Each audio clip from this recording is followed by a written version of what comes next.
Halo pemirsa, kembali berjumpa bersama saya Regina Mangkei di program Bicara Kawanua.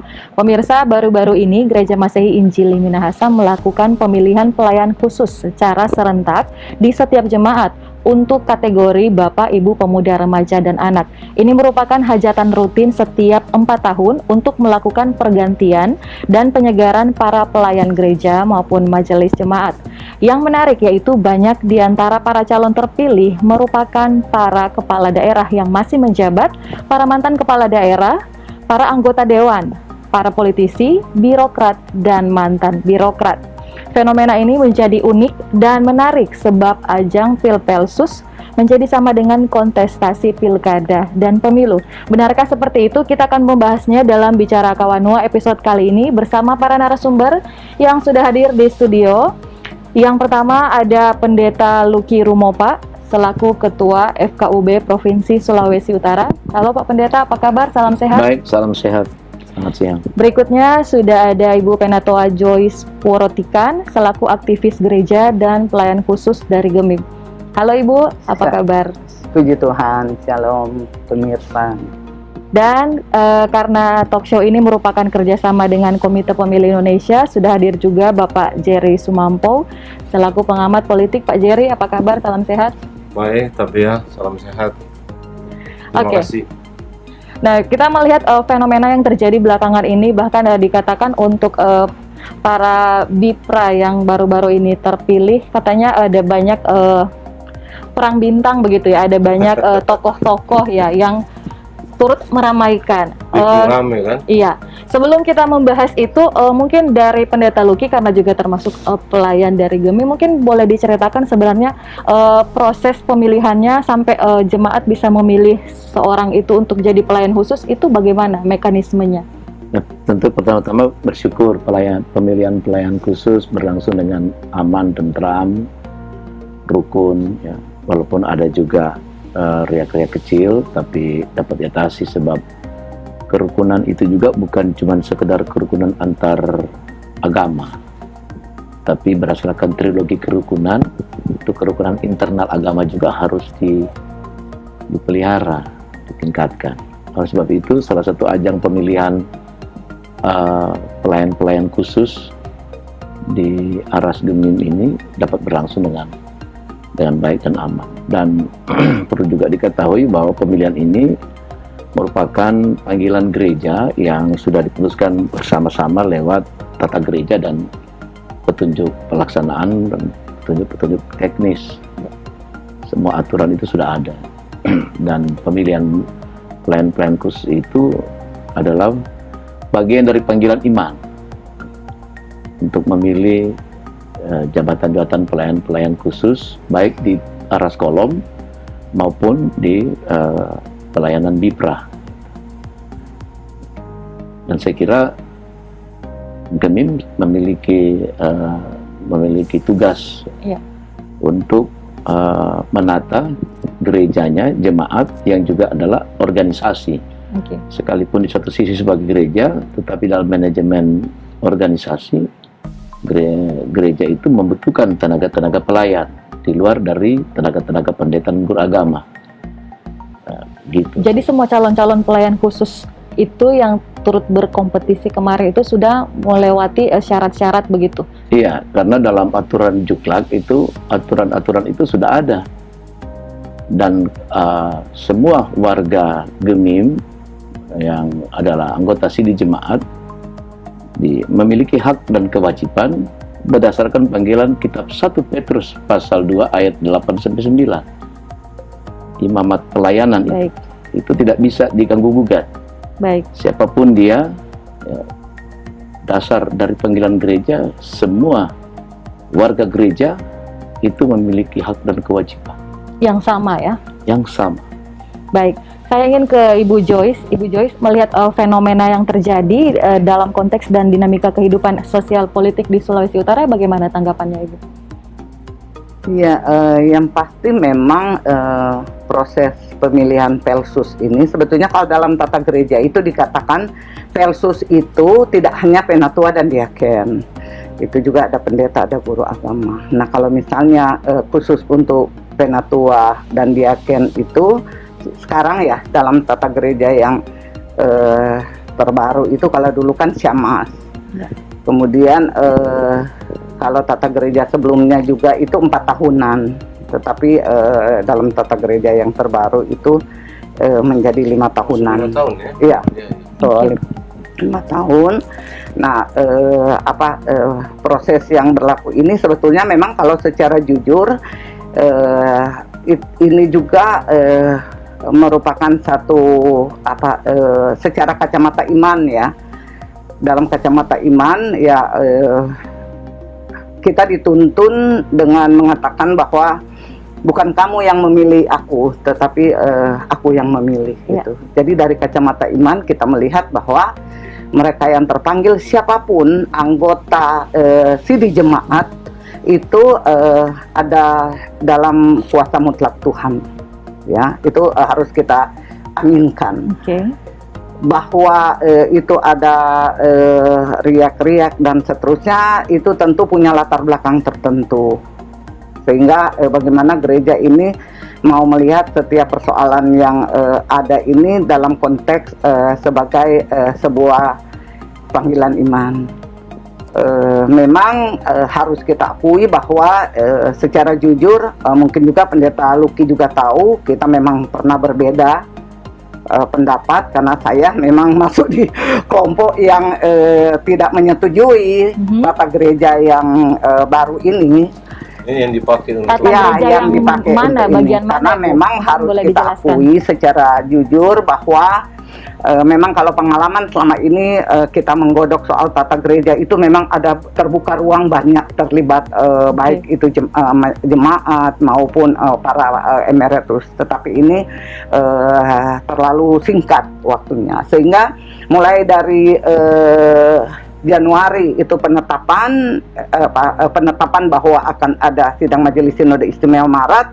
Kemudian menuju ke Mei hanya 2 bulan itu BPMS harus mempersiapkan juklak terkait dengan pemilihan ini. Sementara ada hal-hal prinsip yang berubah pada tata gereja, sehingga memang muncul seakan-akan dalam tanda kutip ya, karena saya diminta pendapat, seakan-akan kewenangan dari Badan Pekerja Majelis Sinode itu sudah melebihi ruang tata gereja yang diatur. Maksudnya melebihi ruang tata gereja Ya, bagaimana itu? Tapi dijawab setelah yang satu ini. Ya. Kita akan break dulu. Jangan kemana-mana pemirsa, tetap bersama kami di Bicara Kawanua.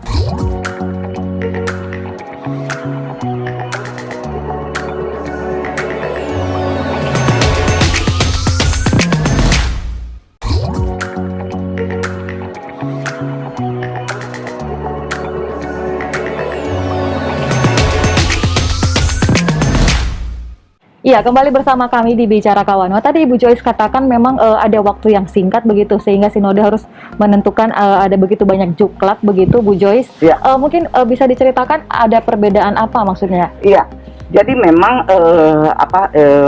harus kita maklumi ya, bahwa penetapan tata gereja itu, perubahan tata gereja itu Maret ya, Pendeta Lucky, Maret.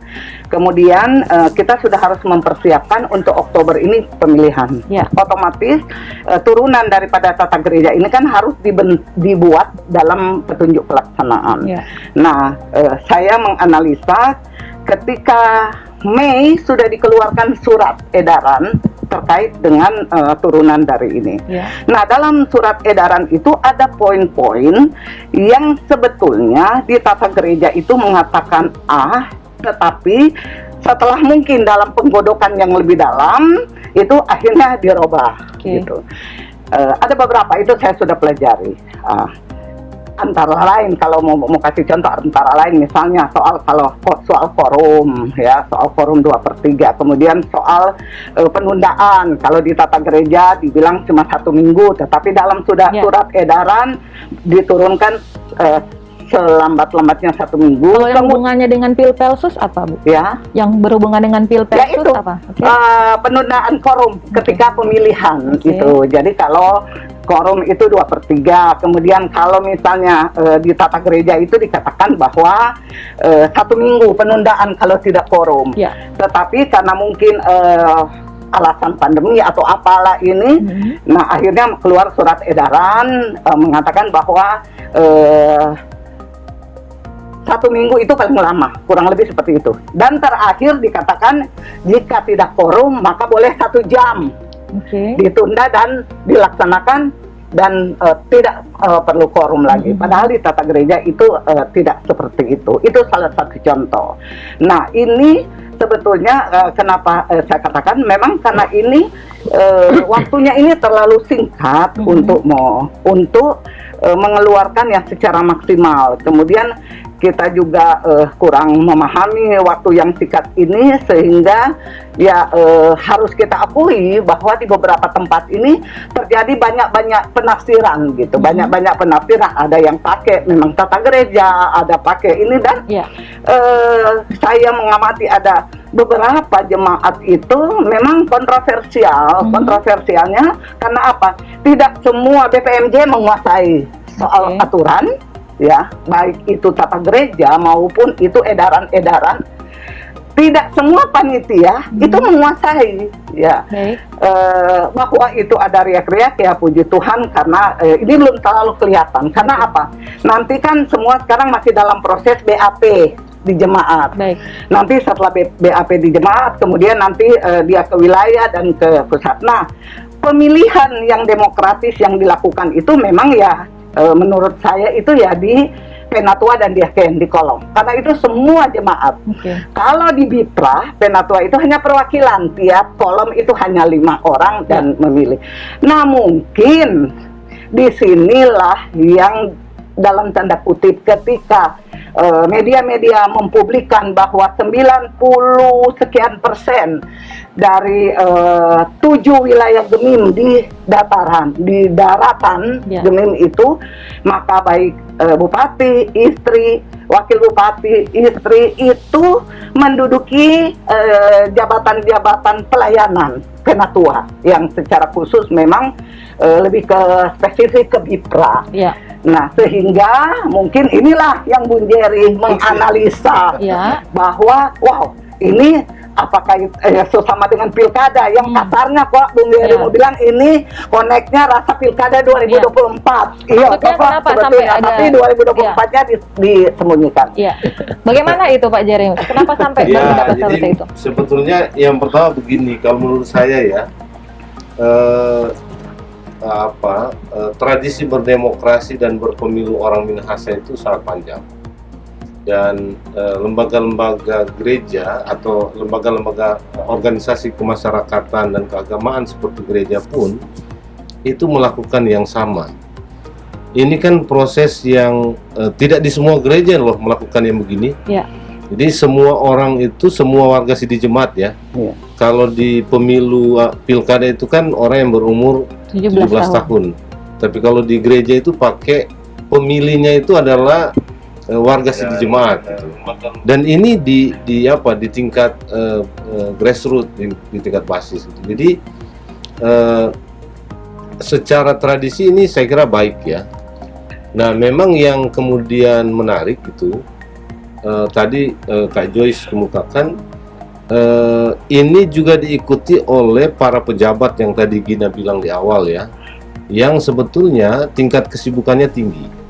Nah, hanya tadi bilang juga ini kan karena gini, pelayanan menjadi pelayan khusus ya Pak Pendeta Luki ya, itu kan sebetulnya pemberian diri dari kerelaan untuk memberi diri bagi pekerjaan pelayanan gereja atau pelayanan Tuhan ya. Dan orang Minahasa saya kira, atau orang Gemim ya, atau gereja-gereja lain juga di Minahasa itu tradisi ini kuat. Tradisi ini kuat ya. Cuma memang bagaimana menurut saya ya, ini tantangan dari gereja dan Gemim, bagaimana tradisi seperti ini termasuk dengan spiritualitas pelayanan yang baik ini itu tidak terkooptasi oleh adanya mungkin kepentingan-kepentingan lain ya. Bahwa di semua pemilihan, mau di pemilihan masyarakat, pilkada pemilu, dan di lembaga-lembaga keagamaan, sebetulnya dinamika perbedaan itu biasa. itulah sebetulnya demokrasi. Kalau Ya. pakai model seperti itu ya memang akan ada perbedaan. Oke. Nah, karena itu ya di gereja pun kalau ada hal-hal begitu, saya kira itu biasa saja. Ya bagaimanapun meskipun gereja ada spiritualnya, ada imannya, Jadi tapi tadi, yang ada di sana itu kan manusia juga gitu, yang Iya. punya banyak kesalahan dan dosa lah, kira-kira begitu. Jadi itu dinamika yang biasa. Nah, mungkin di soal tadi ya, mekanisme yang Ya. tadi dikemukakan oleh Kak Joyce, bagaimana mengatur mekanisme itu supaya memberi ruang yang lebih setara dan lebih adil bagi semua. Di situ Oke. di situ soalnya, termasuk yang tadi ya. Kenapa sih para kepala daerah ini yang sudah punya tingkat kesibukan yang cukup tinggi gitu ya, ya masih merelakan dirinya gitu. Jadi Oke. di situ ada dimensi spiritual kerelaan untuk melakukan pelayanan, Oke. tapi orang mesti cek juga motifnya atau jangan-jangan ada motif lain di balik Ya, itu. kira-kira ada motif lain kah para kepala daerah yang sedang menjabat atau mungkin mantan ya untuk turut serta dalam pemilihan pelayan khusus? Kita akan kembali lagi setelah yang satu ini, pemirsa. Jangan kemana-mana, tetap bersama kami di Bicara Kawanua.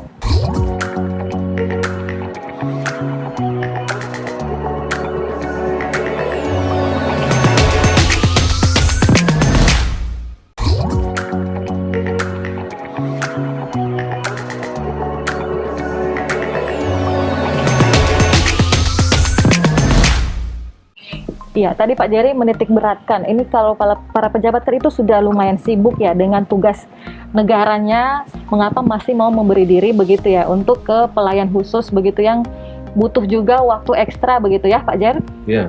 Nah, Pendeta Luki bagaimana tanggapannya soal itu? Jadi begini, satu sisi saya kurang setuju kalau pemilihan pelayan khusus rasa pilkada, karena apabila kita hanya melihat dari sisi personality itu keliru. Apalagi disinggung tentang ada fenomena baru di mana para pejabat yang banyak yang terakomodir. Ya. Saya kira begini, contoh ya, Saudara Penatua Bupati Minahasa Selatan, sebelum dia jadi Bupati Minahasa Selatan memang sudah jadi pelayan khusus. Roy Roring juga sebelum jadi bupati memang sudah jadi pelayan khusus. Tokoh bapak lagi. Tokoh bapak lagi. Jadi artinya gereja menempatkan warga jemaatnya itu semua bukan cuma sekedar atur diatur. Itu ada aturan mainnya. Semua itu berdasarkan dari isi Alkitab. Dalam kitab 1 Timotius pasal 3 ayat 1 sampai 11 itu aja dilihat kriterianya. Siapa yang mau menjadi seorang pelayan khusus dilihat dari soal itu. Berarti bukan aji mumpung karena memang sebelumnya Bukan. sudah menjadi pelayan khusus. Iya. begitu. Kalau kita beracu dari sisi Alkitab, maka saya percaya mereka yang terpilih itu bukan tiba akal, tiba saat, tiba jadi. Dan kalau memang mereka juga berpikir bahwa mereka harus dan mau dan bisa memberi diri dalam pelayanan, sementara di satu sisi mereka juga berada dalam tugas-tugas, saya kira tinggal tergantung setiap person yang mau bagaimana mendesain tugas-tugas panggilan kenegaraan, tanggung jawab sebagai seorang pejabat dan tanggung jawab sebagai seorang pelayan-pelayan Tuhan. Ya. Tidak ada masalah, no problem buat saya melihat, karena sebagaimana apa yang disentil tadi oleh Ibu Joyce tadi, bahwa dalam Injil Yohanes pasal 16 kan dikatakan di situ 15 ayat 16 bahwa bukan kamu yang memilih aku yang memilih kamu. Nah, kalau kita berdasarkan panggilan iman, nah berarti kita harus mau menyadari, meyakini bahwa siapa yang terpilih itu berarti kehendak Tuhan. Itu prinsip. Dan memang kita ada tendensi merasakan bahwa pemilihan Pelsus ada rasa pilkada. Menurut saya ya dari soal teknis mungkin sama karena ada TPS sama. Ya. Dan bagaimana orang mau memberikan suara. Dan memang ada perbedaan antara pemilihan pelayan khusus yaitu penatua dan diaken dan pemilihan BIPRA, kategorial BIPRA ini berbeda. Bahkan ada berita kemarin TPS waktu Pelsus lebih megah dari pilkada. Iya, memang karena ini yang saya harus katakan, karena di gereja ya, gereja dan pilkada Secara teknis sama, tetapi ada perbedaan prinsip. Kalau pilkada kan memilih seorang figur publik politik, ya toh, yang mau bertanggung jawab kepada atasannya. Tapi kalau Pelsus, dia bertanggung jawab bukan kepada atasannya, kepada Kristus, sesuai dengan panggilan iman yang apa yang saya katakan tadi dalam kitab 1 Petrus pasal 2 ya, ayat 8 dan 9 tadi. Baik. Begitu. Jadi singgung seperti yang dikatakan Ibu Joyce tadi, benar. Memang kelihatannya seperti begitu cepat perubahan-perubahan aturan. Saya kira kalau kita lihat dalam tata gereja yang 2021, dalam bab 9, itu sudah jelas itu secara terstruktur. Bagaimana panggilan orang-orang percaya, yaitu para sidi jemaat yang mau dipilih dalam strata pelayan khusus sebagai penatua dan diaken dan bipra yang ada. Bahkan dalam aturan tata gereja, kalau kita lihat aturan tentang pelayan-pelayan khusus, lebih jelas lagi dalam bab 1, bab 2, dan bab 5. Ya. Memang ada kesan seakan-akan cepat, tapi memang begitulah teknis dan mekanisme di dalam GEMIM, karena yang memutuskan itu adalah wakil-wakil dari tiap-tiap jemaat. Oke.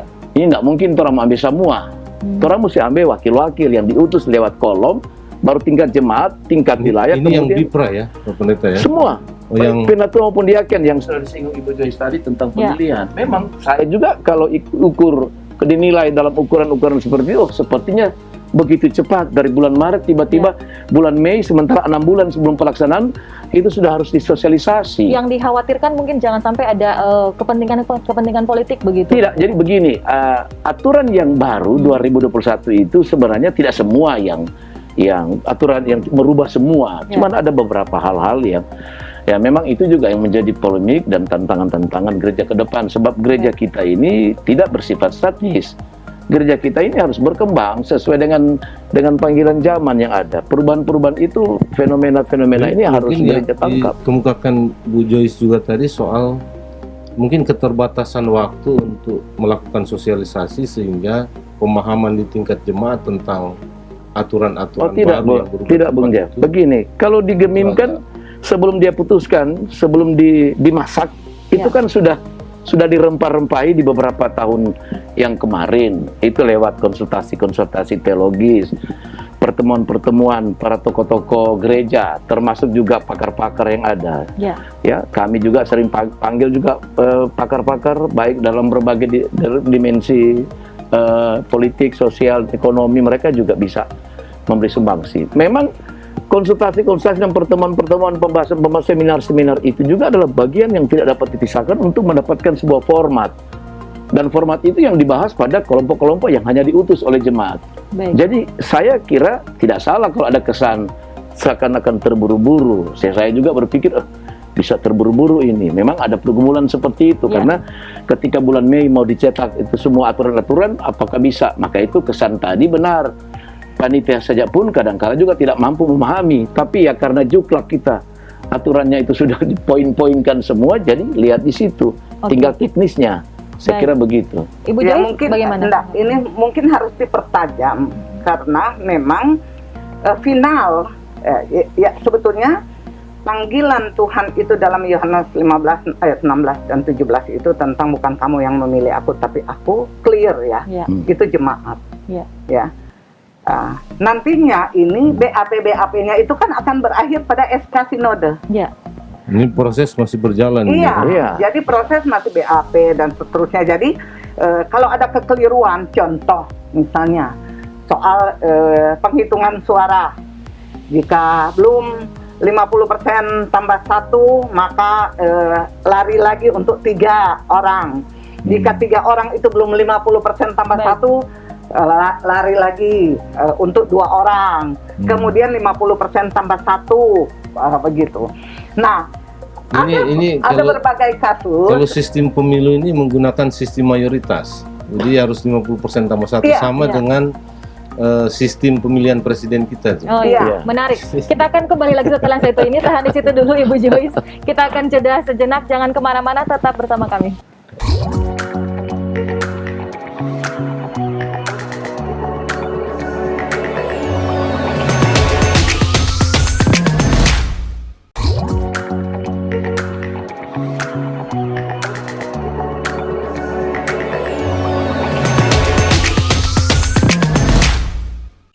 Ya, Anda masih menyaksikan Bicara Kawanua. Tema kita kali ini Pilpelsus rasa pilkada. Ibu Joy, silakan dilanjutkan tadi mengenai jadi memang mekanisme pemilihan. Untuk dasar teologi pemilihan ini bukan kamu yang memilih aku, tapi aku yang memilih. Itu clear buat semua. Jadi bagi saya, siapapun yang ketika saat itu, baik dia jemaat biasa maupun dia kepala daerah maupun dia anggota legislatif, sama. Ya. Kalau juga hak dan kewajibannya kalau juga Tuhan tidak mengizinkan, itu tidak terpilih. Bahwa memang di tempat-tempat tertentu ada orang-orang tertentu yang mengatakan bahwa ini kok perintah, mesti pilih ini, mesti pilih ini, mesti pilih ini. Jadi ada tim sukses juga? Kalau ini saya belum itu ada tim sukses atau apa. Tetapi yang saya mau katakan di sini bahwa kita sepakat clear ini. Tetapi tidak selesai di situ. Karena ada proses-proses yang akan berujung pada mengeluarkan SK oleh Badan Pekerja Majelis Sinode. Jadi bisa saja terjadi yang sudah dipanggil saat itu, sudah dipilih saat itu, tetapi mungkin karena kekurangan kelemahan dari panitia sehingga mungkin setengah sama satunya ini tetapi sudah ditandatangan. Nah, ini riak-riak ini belum terlalu terasa. Nanti ketika misalnya sudah bawa, kadang-kala kan panitia atau BPM-nya toleransi saja bawa ke situ nanti BPMS. Tetapi ketika sudah sampai di BPMS dan ternyata tidak dikeluarkan SK, padahal sudah clear itu soal Yohanes 15 ayat 16-17. Nah, ini sebetulnya yang menjadi salah satu catatan yang bisa akan menjadi warning untuk ini kekhawatiran nih kan Regina. Maksudnya yang sudah terpilih tapi tidak mendapat SK. Karena kan kasus kemarin. Kalau ada masalah. Kalau ada masalah gitu, harusnya kan dia sudah clear di situ. Tetapi karena kekurang komunikasi dan kurang pahamnya mungkin baik Badan Pekerja maupun panitia sehingga ini kok mau melayani kasih lolos Jokwa. Kurang komunikasi bagaimana Ibu maksudnya? Kurang komunikasi, kurang pemahaman bagaimana? Artinya itu yang tadi, waktu yang terlalu pendek sehingga panitia kurang bisa menafsirkan dengan baik. Sehingga karena pikir, dia kok mau melayani, iyo saja. Tetapi nanti ketika sampai di BPMS mereka pakai aturan yang ada ini, nah bisa saja itu tidak.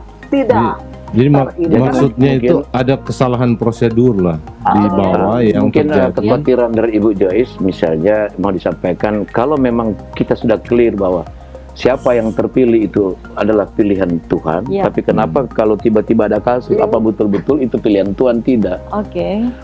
Jadi kita juga pun harus menyadari bahwa gereja itu pernah terjadi. Bukan pernah terjadi, orang juga harus melihat realitas. Gereja kan ada di dunia, belum di sorga. Jadi pasti ada masalah-masalah. Seperti dalam pembacaan kita sekarang ini kan, iblis seperti singa. Jadi artinya juga dalam pemilihan-pemilihan seperti ini juga ada juga iblis pakai. Ada Tuhan pakai, ada iblis pakai. Mungkin kekhawatirannya itu. Karena kan mengaca pada kejadian lalu, Juklah misalnya soal kawin cerai. Soal ini kan jadi di dalam itu malah demo-demo, malah ada yang keluar gereja dan lain-lain. Nah, contoh seperti itu. Kenapa dulu ada, sekarang boleh? Dulu boleh tuh antar denominasi, sekarang itu boleh gitu. Nah, jadi kan sebetulnya sekarang ini masih dalam tahap di Badan Pekerja Majelis Jemaat. Finalnya ada di situ. Di situ. Nah, kalau di situ itu memang benar-benar melaksanakan tugas dan tanggung jawab sesuai dengan petunjuk-petunjuk, itu yang saya katakan. Sekarang ini apakah mau ikut tata gereja, apakah mau ikut surat edaran yang mengatakan ini yang masih ada versi dan bisa saja itu ada kendala-kendala ke depan. Tapi kalau dari Ibu Joyce lihat ada kepentingan politik juga yang menyusup atau bagaimana Ibu? Kita berada di dunia yang juga politik, dunia politik. bahwa itu ada kepentingan politik atau itu tidak ada kepentingan politik, itu tergantung kepada pribadinya sendiri. Artinya begini, mari kita frame positif. Oke lah, kalau dia tidak pernah WKI, dia datang WKI, tiba-tiba dia jadi ketua WKI sekarang, walaupun memang di 1 Timotius sudah ada bilang, toh di situ ada 13 poin soal keteladanan, itu baik penilik yang kita kategorikan seperti penatua maupun diaken, ada 13 poin, walaupun ada sedikit bela, tapi dua-dua itu 13 poin. Jadi di situ sudah jelas keteladanan. Ya memang harus jujur, kalau misalnya mau ikuti semua itu, tidak ada yang sempurna yang bisa memenuhi semuanya itu. Tetapi paling tidak kan jemaat itu menilai mana yang itu dan mereka berdoa. Nah, bahwa itu ada kepentingan politik, bahwa itu ya sah-sah saja. Sah-sah saja. Yang penting itu gereja tidak dibawa dalam kepentingan politik. Iya, itu aja prinsipnya. Kalau misalnya ada ini dan itu dan politik itu jangan mengatur gereja.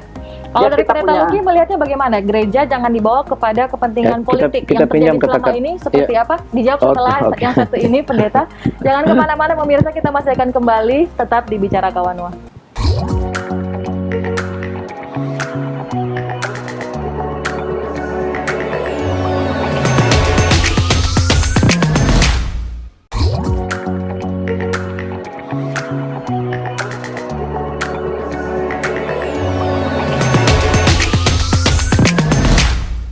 Kembali bersama kami di Bicara Kawanua, pemirsa. Kalau bicara memang antara politik dan agama atau dalam hal ini gereja, memang untuk politik sendiri banyak stigma negatif yang melekat di situ. Nah, tadi Ibu Joyce katakan atau Ibu Joyce sendiri mengkhawatirkan jangan sampai ada kepentingan politik yang menyusup di gereja. Pendeta Luki bagaimana tanggapannya? Ya, apa yang saya pelajari, politik maupun gereja sebenarnya baik, dua-dua kan baik. Politik juga dari sisi etimologi kata juga kan baik, poli dan tea, pengertiannya memanage semua bagian-bagian yang ada. Gereja juga berasal dari bahasa Portugal, igreja, memanage juga. Kelompok-kelompok cuman beda, ini adalah Kristus kepalanya, ini bukan. Tapi pada prinsipnya semua itu sama. Nah, sekarang orang memberikan stigmatisasi bahwa politik seakan-akan iblis, setan. Ini keliru juga pandangan. Dalam gereja juga bisa saja terjadi iblis. Bisa saja. Makanya saya pinjam kata-kata Ibu Joyce tadi bahwa sah-sah saja siapa yang pilih. Menurut saya jangan. Tidak boleh sah-sah saja. Saya setuju dengan Bung Jeff bilang tadi bahwa ya kalau memang ada tendensi melihat bahwa banyak pejabat-pejabat seperti ada suka dengan jabatan-jabatan gereja ini, maka jangan pergunakan jabatan-jabatan gereja ini untuk tujuan-tujuan itu. Oh, itu keliru sekali dalam panggilan Alkitab, sangat keliru dan sangat menyesatkan. Tidak boleh menunggangi.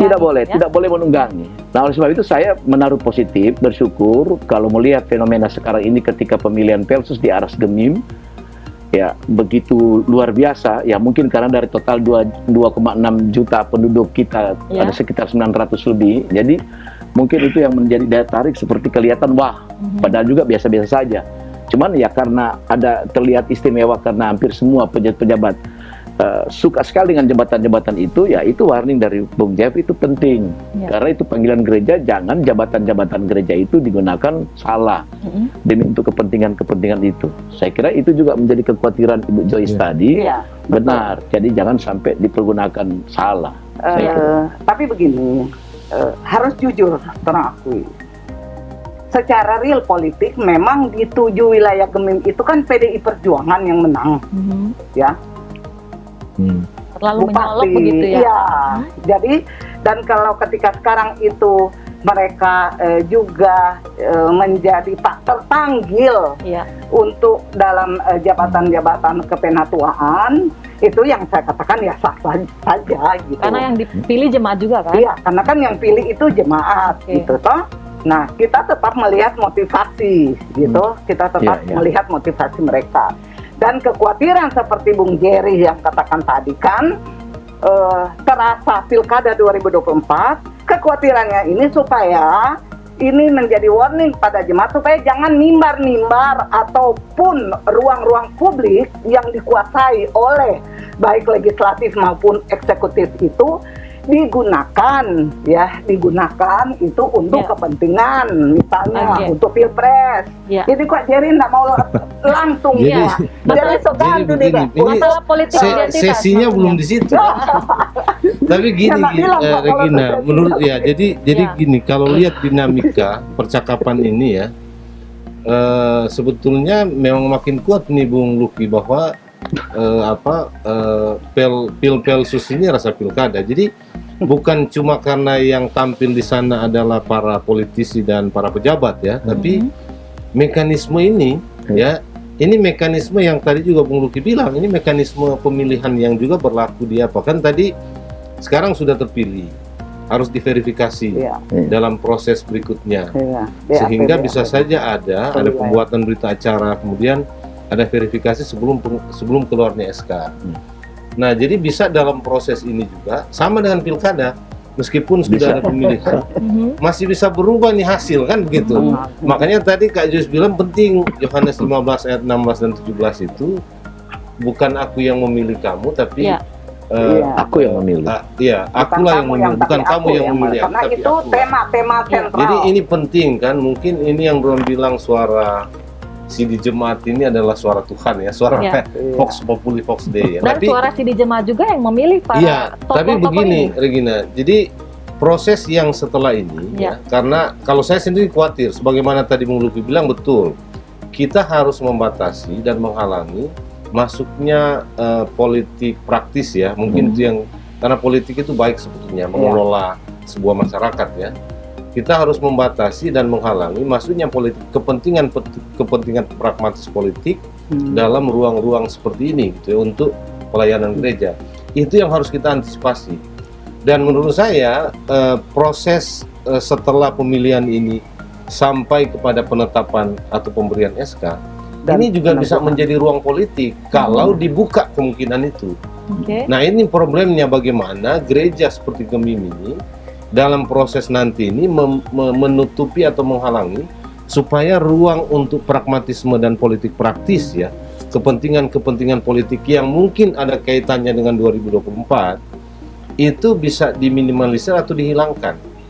Dan memang kan faktanya kalau kita lihat sejarah pemilu pilkada di Sulawesi Utara, itu gereja atau agama pada umumnya itu menjadi semacam elemen penting dalam konteks pemenangan. Itu fakta, karena itu kita bicara bagaimana dia harus bersih dari kepentingan politik, proses pemilihan pemilihan pelayan khusus ini sampai kepada penetapan akhir, atau bahkan sampai kepada tahun depan untuk pemilihan di tingkat wilayah dan sinode ya. Tapi Pak Jar, kalau melihat fenomena yang terjadi, politik identitas masih kuat, masih suka memanfaatkan agama untuk kepentingan politik, masih suka terjadi bahkan di Indonesia, itu sebenarnya kesalahan siapa? Kita akan bahas setelah yang satu ini, pemirsa, tetap bersama kami di Bicara Kawanwa.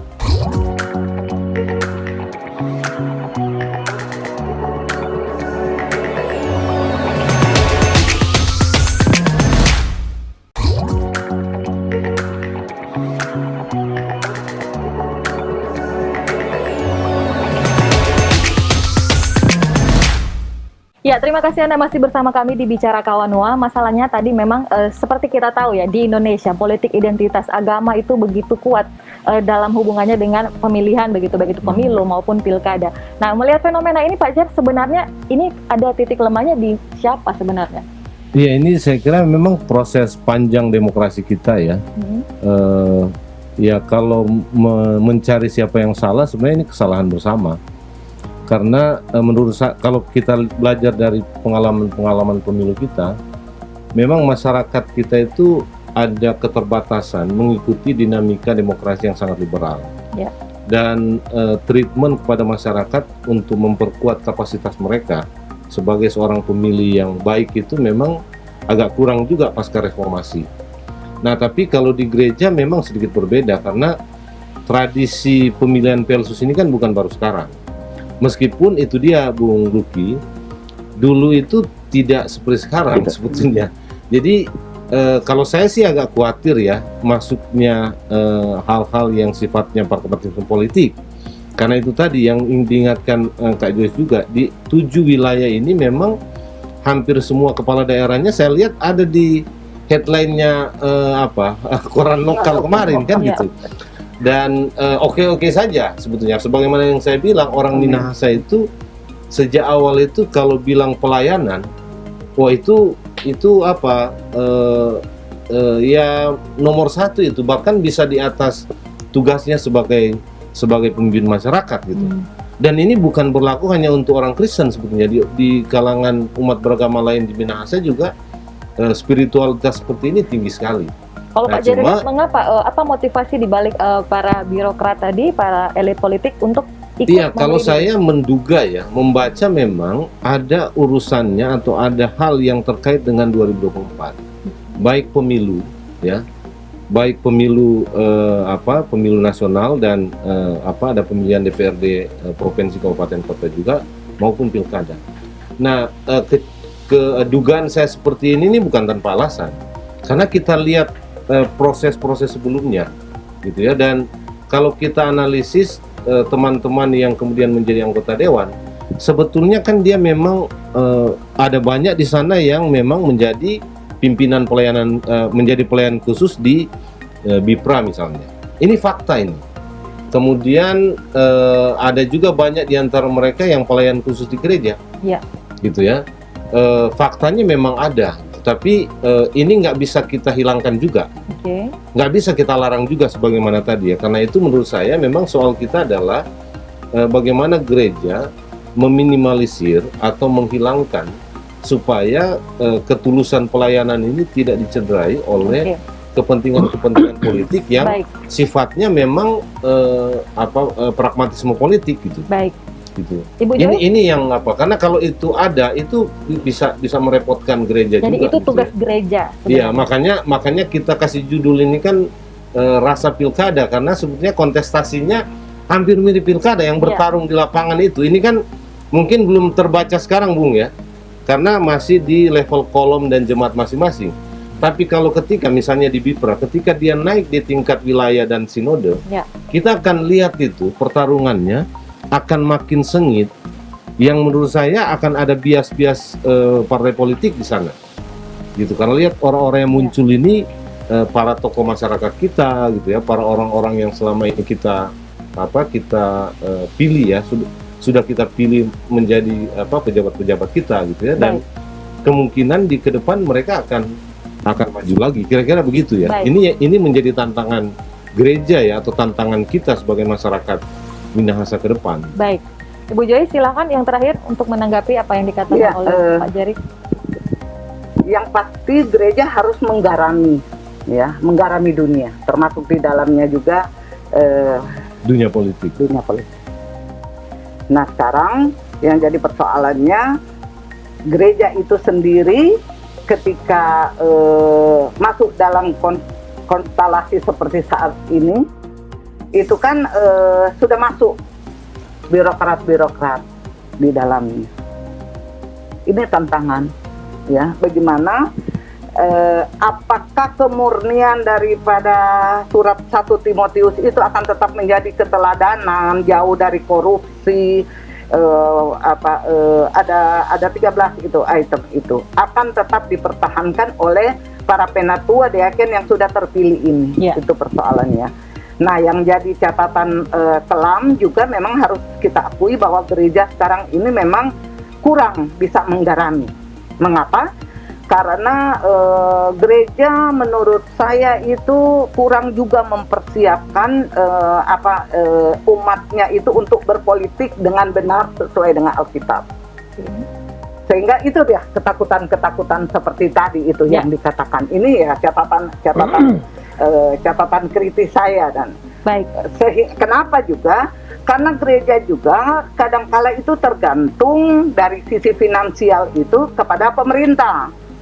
Sehingga ada rasa sungkan, ada rasa ini untuk memberikan teguran-teguran atau untuk memberikan pastoral kepada umat-umatnya yang ada di pemerintahan. Baik, baik, baik. Saya kira mungkin itu catatan penting. Baik. Nah, sekarang pemerintahan itu udah masuk di dalamnya. Baik, Nah, jadilah garam di situ. Toh, baik. persoalannya. Silakan Pendeta Luki yang terakhir waktu kita Ya, baik. Jadi hampir habis. saya tadi awal sudah katakan bahwa kurang setuju dengan istilah ini karena kalau dilihat dari sisi personality, bahkan karena dan oleh karena pembahasan kita ini berbicara tentang peranan gereja, kalau lihat dari sisi judul ini seakan-akan gereja yang di belakang. Saya tidak setuju kalau gereja yang contek-nyontek ini. Ini karena pilkada lebih dulu kemarin. Iya, jadi saya ini karena mungkin dari soal tema, jadi Iya. gereja yang harus di depan, Oke. ya toh. Maka itu saya mau memberikan warning sedikit, ya, dari statement ini bahwa kalau kita melihat fenomena banyak pejabat-pejabat suka dengan jabatan-jabatan gerejani, saya justru mau katakan mereka memilih konsekuensi. Oke. Dan konsekuensi itu berbahaya sekali. Ini saya harus katakan. Baik. Sangat berbahaya, sebab ini dinilai oleh warga gereja. Sedangkan kepentingan-kepentingan pelayanan gereja diabaikan, apalagi kepentingan-kepentingan publik. Baik. Jadi mereka ketika mau mengambil, para pejabat mengambil jabatan-jabatan gerejani ini, Ya. itu memiliki konsekuensi yang sangat besar. Baik. Dan oleh sebab itu saran saya, apa yang kita percakapan tadi, ya, bahwa apa yang sudah terpilih kita harus meyakini itu Tuhan yang telah memanggil, dan marilah gunakan panggilan itu untuk tugas-tugas kemuliaan Baik. dalam pelayanan.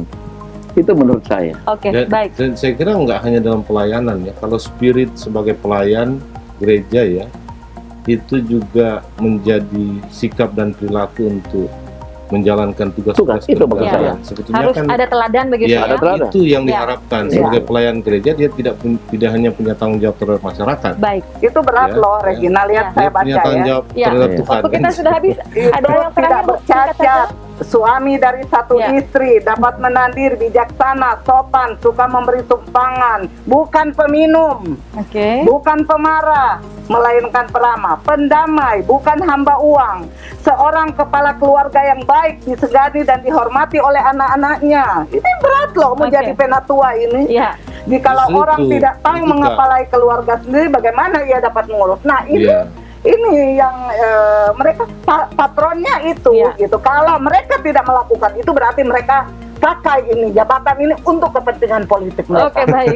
Terima kasih banyak untuk para narasumber. Saya sekali waktu kita sudah habis ya. Iya, Terima ini waktu kasih kurang. Pendeta Luki, Ya. Ibu Joyce dan juga Pak Terima Jerry kasih, atas terima kasih. waktunya. Oke. Terima kasih. Akhir Makasih kata saya banyak. mengutip quotes dari Winston Churchill mengenai politik. Politik hampir semenarik perang dan sama berbahayanya. Dalam perang kita hanya bisa dibunuh sekali, tapi dalam politik kita bisa dibunuh berkali-kali. Sampai di sini dulu perjumpaan kita di Bicara Kawanwa edisi kali ini. Saya Regina pamit undur diri. Kawanwa TV, Torang PTV.